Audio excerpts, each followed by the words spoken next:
everybody, and welcome to America.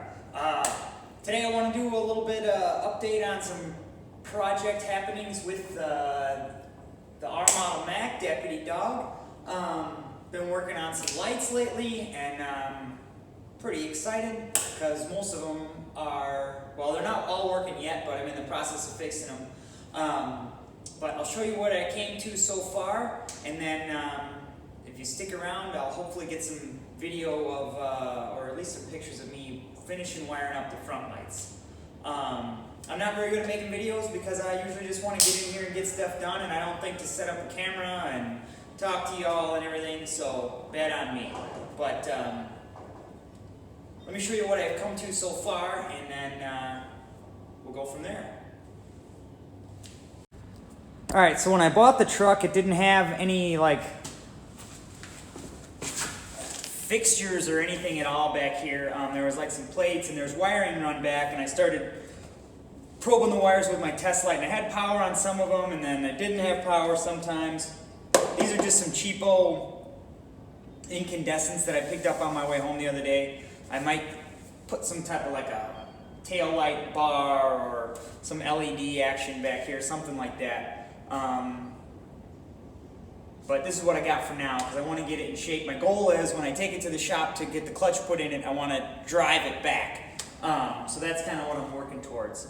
But so I started working on these. I got them all mounted up, and they were working half the time. Well, come to find out, the wiring just behind the cab had been spliced. So I pulled all that stuff apart, probed it, figured out what it was, hooked this up. And now I got tail lights and brake lights, turn signals, all that stuff. One thing that did throw me for a loop, so if you're ever working on a Mack, this is an R model. My buddy told me CH Macks are that way. When the air pressure drops down, it puts the brake lights on as a warning, and some of the other big trucks I've worked on didn't do that, so it kind of confused me because I couldn't figure out anytime the key was on why I had a feedback here.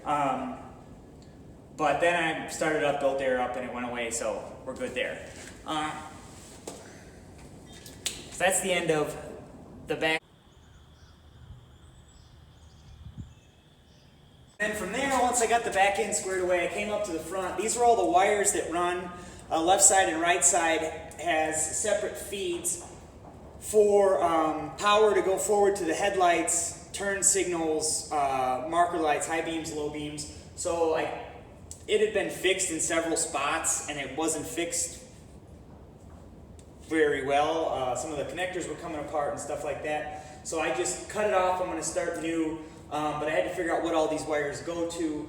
I figured out parking lights and turn signals and that stuff right away, but I couldn't figure out high beams and low beams. For some reason, I had no feed for headlights. Well, there's it's mounted right here. There's a switch for, I don't know what you call it, dimmer, the high beam, low beam. Instead of having it on the steering column on a thing like a turn signal on the left-hand side, there's a button on the floor, like some older cars, and my Jeep had one of those. That was all corroded and shorted out, so there was no power feeding through. Ran to Napa in town, picked up one of those, and we're good to go. So I got these all diagnosed. That side was in about the same shape. I was able to probe everything, figure out what goes where, and now all I need to do is run the power up front, and I'll pull you around front and show you. Okay, so this is inside of the hood that's leaned forward. And then you'll see there's this bus bar or junction box right here. That all the leads come in from the cab this way. They hook on here, and then there's an eyelet on here, and then each one goes out from here to either the turn signal, headlight, etc. So I cleaned all these up when I pulled the old wire off. The old wire looked like junk because it's probably from '83 also. And so that's good now, cleaned up. And now I just got to run the new wires, and we'll have working headlights and all that jazz. So stick around.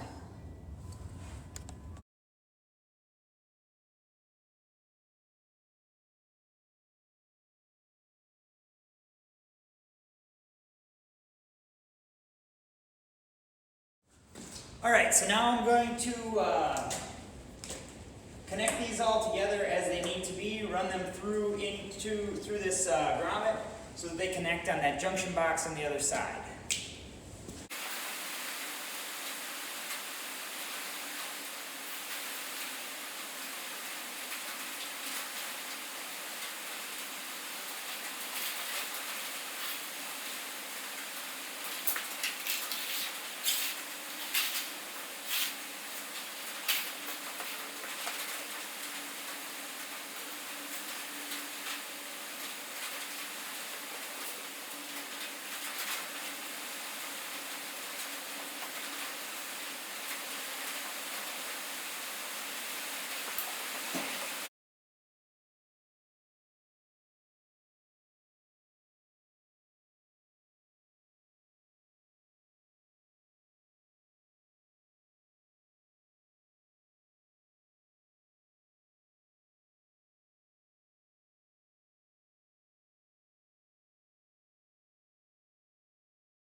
Hey everybody, I got the lights finished, at least for now. Everything's finished as far as it's going to go for now. So I'll give you a brief rundown of everything that I did so far and what I had to do to get it to where it is now. So we'll pop the hood open and we'll show you what's up.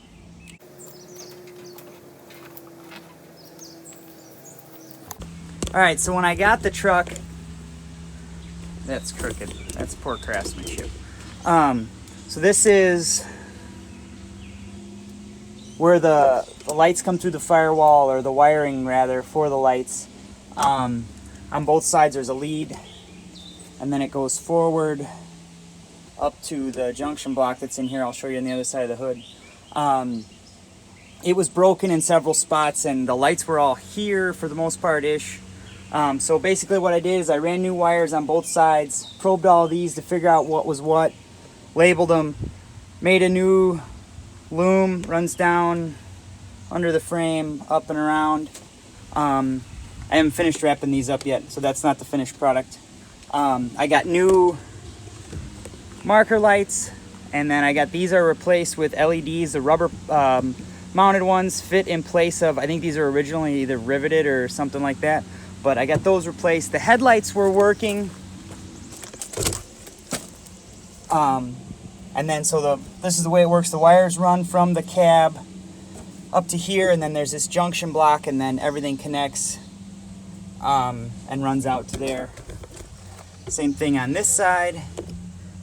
Basically mirror image. So I went through, labeled everything, rewired it all, and then replaced both of these and replaced both of these and updated these with LEDs, and we're good to go. The cab lights were working when I got it, but I am pretty bummed.